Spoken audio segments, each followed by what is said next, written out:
Hey everyone, and welcome back to our podcast, The Dirty Chai Club. And I'm your host, Jasmine, and my co-host is Tina. She's also my cousin. Hello everybody, and welcome back. Thank you for joining us for episode 3. To give you guys a little recap of kind of what we discussed last time in our podcast, we kind of left off at norms of what people used to say, what people's thoughts were when it came to relationships and dating and marriage and mental health. You know, there were topics that we just touched upon. This week, we are actually going to dive into a little bit more, and we're going to dive into dating and relationships in our South Asian community, which we figured is an exciting topic, but definitely something that we're probably going to have a part 1 and a part 2, I'm assuming. 4, 5, 6, I don't know, all the parts. God knows. There's so many. This topic is pretty much what I think is going to have a lot of controversy, maybe. But would definitely love to hear what you guys have to say. But let's just dive in. So, kind of to talk about the background, you know, Jasmine, you growing up, how was dating? What was the thought process around dating for you? I'm just kidding. Where should I begin this story? No, so the thought process around dating was that you just don't date. Period. No boys, and then you get married. Boom. Like all of a sudden you just know how to talk to a guy and get married to him. And you know exactly who you're supposed to be. And it's going to be happily ever after.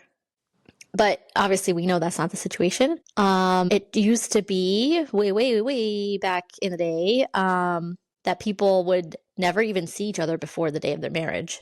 Yep. Or they would see each other maybe the day of their marriage or before the day before their marriage. Yep. And that has evolved over time. And I'm so glad it has evolved over time. But I find it really funny how there's like TV episodes on Netflix or like Netflix shows or like, I don't know, Bravo shows and stuff like that are based around some of those past cultural norms of like never like that Love is Blind show and things like that. Like I have never watched them, but the premise behind those is things that culturally were the norm in Indian culture. And basically an arranged marriage. Yeah, basically an arranged marriage. Not only Indian, but like a lot of Asian cultures, Arabic cultures had that, which was like you're probably never going to meet your spouse until the day you get married. And that has evolved over time. My parents met. You tell me about your parents because I don't know about your parents meeting, but my parents met like 15 days before they got married, I think. They met in July, I'm pretty sure, and got married in August. Wow. So my parents were kind of similar. I mean, obviously they were two different towns, I guess you can say. My mom had only seen a picture of my dad initially when she had said yes. And I want to say they met once or maybe twice right before they got married. But again, they didn't really know very much about each other. And even when they got married, it's like they got married and moved to a whole new country. So they were definitely arranged. I asked my mom all the time and I was like, how did you even decide on my dad? And of course, to go back to the topics of like what we look at, you know, on the outside. And she was like, well, he was fair and he had a lot of hair and he looked good. So, had a lot of hair. Oh my God. Yeah. Like, no, you're right. Okay, Mom, like kudos to you. Like you went off my dad because he was fair skinned. And she's like, everybody else I saw was like not what I intended to marry. And I was like, okay, not shallow at all, Mom. But like, of course it's worked out. You guys have 2 kids, you know, me and my sister. It's worked out for them, but that's kind of what they based their marriage off of. And I think it's wild that nowadays, or at least when we were growing up, it was like, you're exactly right. It was like, there was no dating. You just got married. And it was like, oh, you guys are at the right age to get married. And it's like, did you want us to date somebody first? Oh yeah. But like, don't tell us. Yeah. You don't know. So technically you're not supposed to be dating, but low key, you should be dating because at a certain age, they expect you to be married. So I don't even know how it's supposed to work because so my parents, they met in a room with all the adults outside of the room and they were supposed to ask each other questions and get to know each other in the room. They asked each other, like my dad's like, I was sweating just sitting in the room with your mom because he's like, I couldn't even like be in a room with another woman, like a woman alone. And then I think he based his wanting to get married to my mom off the question of like she's pretty and she knows how to cook. That's it. I mean, your mom was gorgeous, so I don't doubt that. Yeah, and that was he just asked her like, "Do you know how to cook?" Because I like food. I like food. Uh-uh. Easy peasy. They Easy really have to think peasy. about it. Yeah. Yeah, and so and my mom did the vanity thing, and she's like, "Well, the guy I saw before him was bald and had glasses, so I didn't know that your dad had glasses until like after I met him, because I guess during that meeting my dad didn't wear his glasses." Good thing he would have been I know. booted.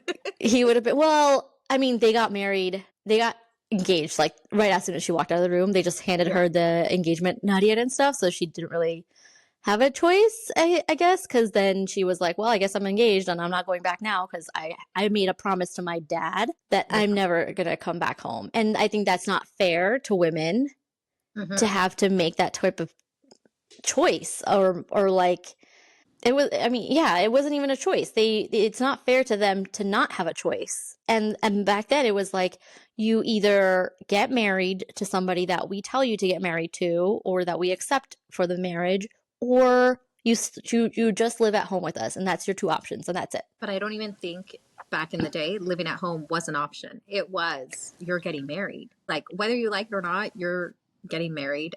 I know my mom had friends, and I'm sure your mom did too, where they ran away and got married. And I was like, so back in the day, it was acceptable. I mean, not so much, but it was pretty much acceptable to run away, get married, because it was better than facing the fact that you're going to marry a complete stranger that Mm-hmm.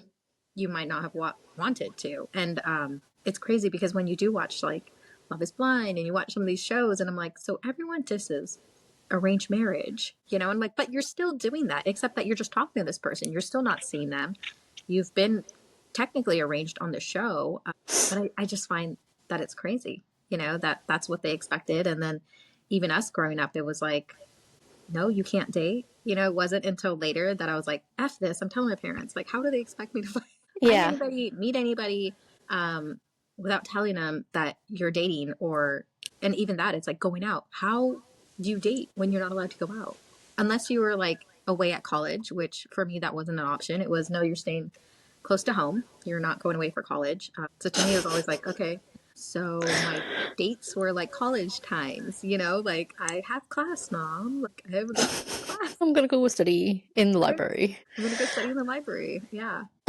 Yeah, so it's interesting that now between that generation and our generation, there's like a huge difference. Mm-hmm. But at the same time, like the day I graduated grad school, my dad was like, "You need a biodata. Give me your biodata so I can pass it out to everybody." And in a way, to me, that was basically like online dating without the online part. Yep. Back in the day. Because at the end of the day, I did sign up for an online matrimony site. It was through our temple organization, Yeah. and that's how I met Minish. But when you look at the big picture of it and what I saw on the profile, it's basically I looked at a biodata. It was just online. It just wasn't handed to me by my dad. Yeah. You know. So I know like dozens of people who have found their partners, like their life partners, because of online dating Yes. in some form of or another. Not as many Tinder people, but yeah, Coffee Meets Bagel, Shadi.com, like all the Indian type of websites for matrimony, but then also the Bumble. American ones, Bumble, Yeah. yeah. And I think that that is amazing. That's how people are meeting each other because, yeah, you're not necessarily. I think, and kind of going it back into the last episode too, and the cultural stuff. I don't feel like being a citizen of America is just that's it.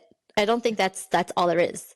Yeah. And I don't think that a single citizenship is what all there is. I think now we live in a huge like global community and it's important to embrace that entire global community and there's no way I was ever going to meet a guy from Phoenix just hanging out with the locals in Jersey Yeah. That you had. Yeah. that I had options to. And Yeah. I'm so glad that I was able to not get out but like experience a whole different place because of the fact that I had the internet and online dating at my Yeah. hands. I mean, and don't get me wrong, I think it's amazing. I think, again, I have so many friends that have met their life partner through online dating. There's nothing wrong with that. I think for Mm-mm. me, it was more of like you were just expected to be dating and then be expected, like, oh, you're right for this age and now you have to get married. And it was just kind of like out of thin air. Like, where did you think I was going to find this partner? Like, of course I was dating. You never told us we were dating. Yeah. Well, how Yeah. did you ever expect me to get married without dating somebody? And I remember even my mom back in the day was like, I'm setting up a Shadi.com profile for you. Like, because she was just like, you're not dating. And in my head, I'm like, I am dating. I'm just not informing you that I'm dating. But you do you. Like, go do what you want to do. Yeah. But I am dating. But I just wasn't at a stage where I'm like, I want to inform my parents of dating or who I was dating. But I feel like so, just like me, so many people did it. You know, I dated multiple people before I decided to get married. Where my sister dated one person. She dated that one person, and she was like, "That's it." And I was like, "That's kudos to you." Hmm. Like, And there's so many people that marry their high so school many. sweethearts and stuff, or Yeah, like exactly. childhood friends, and I think that's great that Yeah. you find that person. What's important to me, especially when it comes to like relationships, marriage, dating, all that is, and moving forward with the next generation too, is making sure that you're actually happy in that Yeah. relationship. Mm-hmm. And that is huge. I mean, Hmm. for a lot of our viewers and everyone that doesn't know, I'm divorced. Um, and it was a huge part, you know, when even making the decision, it was hard. But even leading up to it, like when we dated, me and my ex, it was like, okay, well, I was a lot older again. I was a lot older. I was almost going to be 30. So my parents were like, you've dated, you know, because I did get to a point where I was comfortable telling my parents, like, yes, I'm going on a date or I'm Hmm. dating. Which again wasn't the norm because other people were like, what? She tells you? Like, she tells you she's going on a date? And I'm like, yeah, well, what's the point of me hiding that I'm going on a date? I'm at an age where I had a career, I was doing things on my own. So I'm like, why hide it? You know, and even at that time, And it does was like, it make you happy inside to hide something like that from the people that like you care for also? yeah, exactly. It was very hard, you know, where I'm like, I like my mom is someone who is important to me, you know, same thing with my sister and my family, where I'm like, I want them to know, like, if I'm happy in a relationship, they should know I'm happy in a relationship. Hmm. And if I'm not, then the same thing. But again, you know, just with my parents knowing and me being open about dating, they always got questions from those aunties, you know, like, oh, your daughter is dating. Like, she dates around. It was like a horrible stigma, again, a stigma in our South Asian community where it's like, look at her, like, she just dates around and she dates all these men. And it was like, okay, well, I just don't know why people care. it's no Like, one's business. and no, yeah, and exactly. And to me, my sister gets annoyed with me sometimes when I'm like, "Oh my God, so and so did so and so," blah blah blah blah, and she's like, Yeah. Yeah. I swear, like the people around me are always helping me in my like maintain my sanity It's state of mind. and my state of mind. But yeah, Minash is like, he'll say something to me, I like, now say something good about that person because Wow. we like I think that the aunties are usually like looking for flaws in other people because they that's all they want to see is like the flaws. And it's easier to see the flaws in other people than yourself. And so that's why they're always like looking for something to talk about or someone to talk about. And unfortunately, it revolves around other women and their relationships. Yeah. Women in their relationships, it's just even men in their relationships, you know, I don't think anyone's subjected any less, you know. Hmm. And I think that's the sad part. And at least in our community, it's kind of what we base our life on in a way, you know.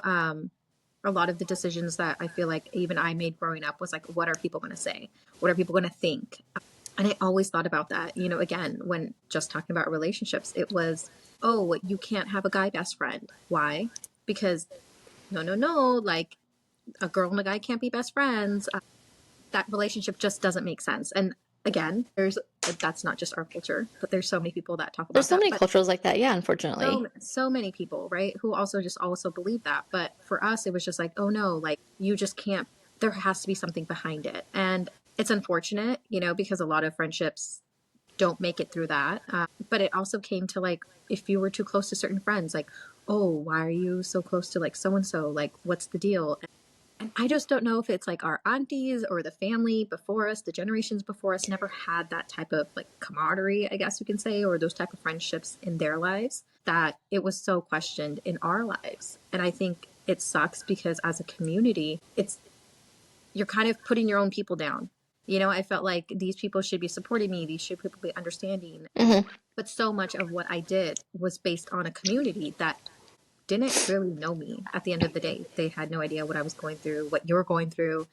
And I feel like a lot of us grow up in that sense of like, well, I'm going to follow this path because of what the community and what the people say is the right way, which necessarily was not the right way, but it was just what we were. I think also just thinking about like why marriages happened way, way back in the day, it was a barter system. Women were traded for monetary purposes, essentially, Mm-hmm. back in the day. Yeah. And the core of a marriage shouldn't be what's the value a woman brings or Mm-hmm. what's the value that, like, you know, what type of favor am I going to get from this person for giving him my daughter? That's like a whole different thing, what I Yeah. just said too. Like what I just like touched on is a whole thing about how our society has viewed women in the past. Uh-huh. And we can talk about that another time because I want to make sure that this one we are at our time that we said we were going to be, and we don't want I want to overextend our episodes here, but just historically looking at how marriages have evolved. Mm-hmm. And so if you look at it that way, and then it somehow evolved into what are people going to say situation and Mm-hmm. what are people going to think. And it was a status situation of marriage was a status situation. Yep. And you can only marry people from a certain caste or a certain town or certain last name. And now it's just a huge difference. And it's not just in America, it's also in India of people getting married to each other for happiness. And that's what should be the core of any relationship, even not just marriage, but the core of a relationship should be happiness. Yeah. Even when you talk about friends, like if your Yep. friends don't make you happy, if they don't bring something positive to you, bring a smile to your face, hmm why are you friends with them? You Yep. know, when I think about relationships, when I think even just about dating or relationships, just even with my friends, obviously with so much to do with like the pandemic and stuff like that, I feel like there were so many people I lost touch with. And then I kind of got to a point where, again, this was at the same time I was going through my divorce, where I'm like, if people were not there, if people didn't want to understand or even ask the question, like, what happened? Are you okay? Don't even ask me what happened. Are you okay? That's it. You know, if that didn't matter, then that relationship wasn't worth it. hmm And, you know, talking about that and talking about, you know, just me going through my relationship and my divorce, one of the hardest things and one of the things I regret the most was not leaving when I should have left. And it's hard to say that, but I think anybody that knows me knows that the biggest and the most important thing for me was I was worried what society would say. I was worried with what society would say to my parents that you have a divorcee daughter. hmm Look at you. And in our South Asian community, that's like a, what the hell? We can't hmm believe you did something like that. And for such a long time, that was one of the reasons why I didn't want to tell my parents what was going on in my marriage. I didn't want to fail them. And it sucks to think that like I did. Just me thinking about that is like I don't even know why these emotions are coming. But it was like I was gonna fail them, you know, and I waited as long as I could to tell them. And even then, my parents were on board of just leave, get a divorce, you know. They're very supportive about it, surprisingly. When this whole time I was like, they're not going to be supportive. They're going to tell me to stay in this marriage. Like, how could you do this? And my mom was the very first one who was like, don't go home. Do you think if it wasn't so extreme, they wouldn't have supported it? Um, Or yeah, they would have given you friction? yes. I definitely Okay. think it would have given me a lot more friction than what I did. You know, I think I was harder on myself at the end of the day. But it's crazy because I see my parents and again, like I said, how they evolved even just over the past years of me going through my divorce process and stuff.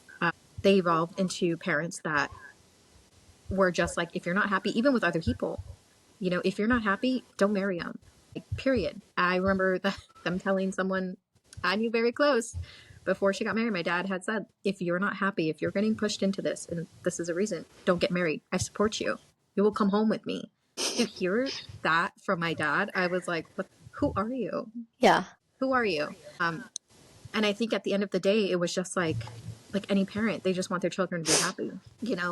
Yes, mine was a more extreme case, but I think at the end of the day, had I pushed it, they would have said, like, if you're not happy, fine. Of course, for me, it was just like, how are my parents' friends going to treat them? Like, what are they going to say? And I Are remember they gonna? Are their relationships with other people gonna be affected because of me? yeah, Yeah. their relationships are going to be affected. I mean, I was concerned about my relationships with my in-laws and that side of the family being affected. That was a huge, like, a huge decision maker, I guess you could say. It was because a part of me was selfish that I didn't want to lose them. As selfish as it could be, it was like a great loving family, right? And I didn't want to lose that side. But then at the end of the day, I was like, I'm not happy. Making those choices weren't easy, and getting my parents is okay was probably the easiest part. Surprisingly, where our parents do surprise us in those ways. It was crazy because my friends who are, of course, not of our community, they're like, why does it matter? One of Hmm. my best friends was just like, why? I don't get it. Like, it would frustrate her because she was like, it doesn't matter what people say, like, F it. And I'm like, no, you don't get it. Like, Hmm. you don't get what community I've been raised in.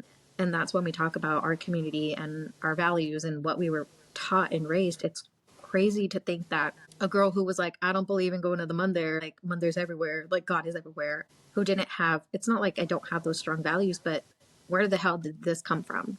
Because to me and my family and everybody that knows me, they're like, oh, you're the black sheep of the family.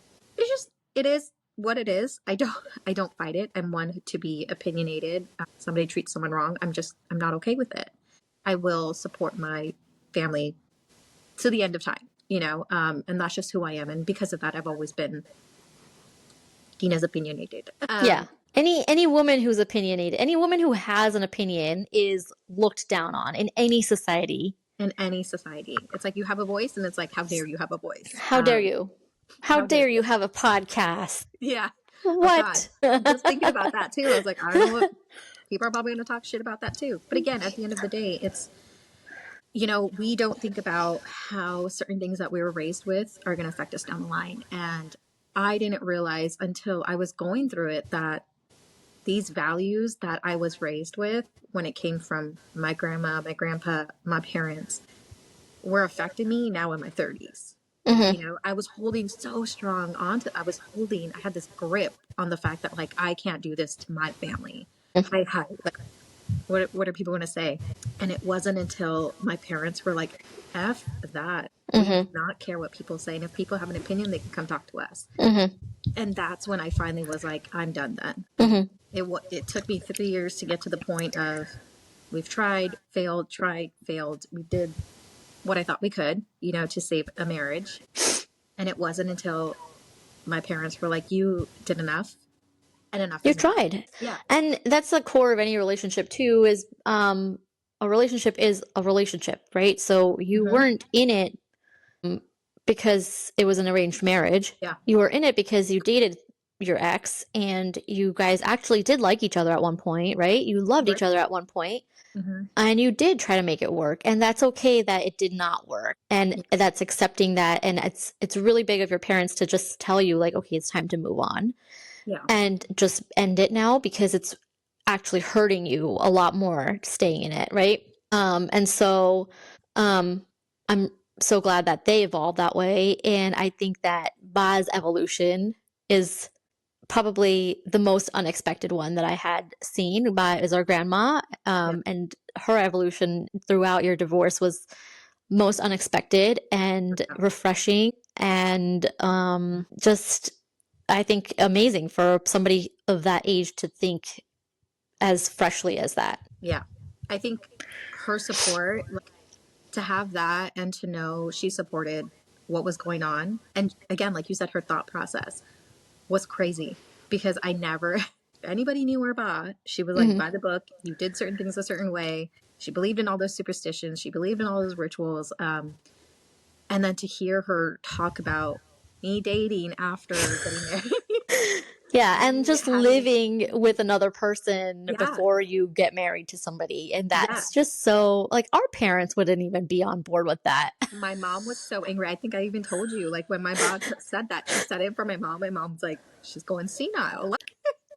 She could not believe my Bob was so supportive of like, the next time you even think about getting married, you better live with them. 6 months to a year, you are Hmm. living with them, and then you decide if you want to get married. And she's like, I'm telling you that's okay. Because she's like, you don't know who you're marrying at that point. Hmm. She's Um, right. yeah. And that's why I'm just like, it's wild to even think of it that way. But again, it's society, what we're Hmm. raised up on, and coming into modern times. And I think Ba was a prime example of somebody who was changing with times. Yeah. Changing You their know? values too, right? So the value Mhm. before was what are people going to think? And the value now is happiness, relationships, caringness of each other, and having that base connection before even getting into a deeper relationship or a deeper engagement or deeper marriage into anybody with anybody. Yeah. So it's really interesting to see that. And we always talk about the millennials evolution of like, Yeah. how do you answer a phone? You go like this versus now people are going to go like this. And we talk about that a lot and it's funny to us. Yeah. But what is a deeper evolution is the evolution of relationships and how those are seen, how dating is seen, and how it's accepted now to, even when like we were, yeah, like same thing. Like when I was getting married, it wasn't acceptable to be talking to a guy at the Mundir. It wasn't even acceptable to look at a guy from Mundir. Yeah. And now It's like it's you had like, blinders. You're supposed to have blinders on and only like look in one yeah. direction.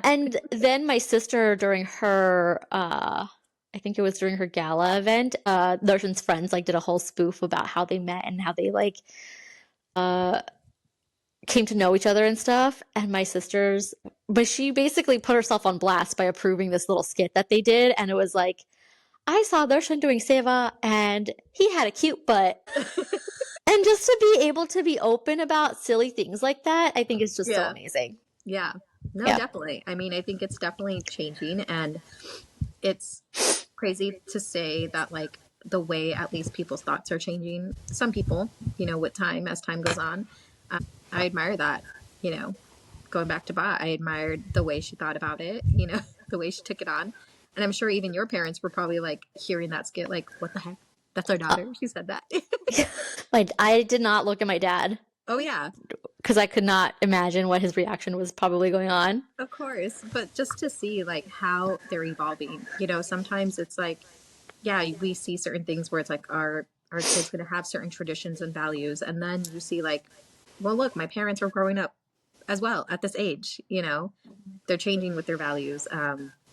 The way traditions should be, and they're coming with modern times. And I think that's amazing to see. At least for me, I tell anyone who asks, anyone who wants to hear is that I'm proud of my parents. Hmm. If you knew them growing up to where you see them now, it's like I tell people, and they're like, "What the heck?" Because my parents were the strict parents. They were the ones that like you had to be home by 9 o'clock. And to see them now, I'm just completely amazed. And I know we said we are going to cut this podcast short I this know. time. So I gotta go pick up my definitely, kids up. yeah. So let's stay tuned for it's going to be a part two. Again, we There like has we to be a said, part two because there's things I have not yet said. So, yeah, we're definitely going yeah. to touch base more on this. But thank you guys again, everyone, for listening and just being an ear for us to talk to. So as we end, we hope to be dropping episodes every month. And so just subscribe to wherever you're listening to this podcast, either Apple Podcasts, Spotify, and make sure you hit the bell to get notified for when we drop our next episode, episode 4. All right. Have a Thank you, good one. everybody. Bye.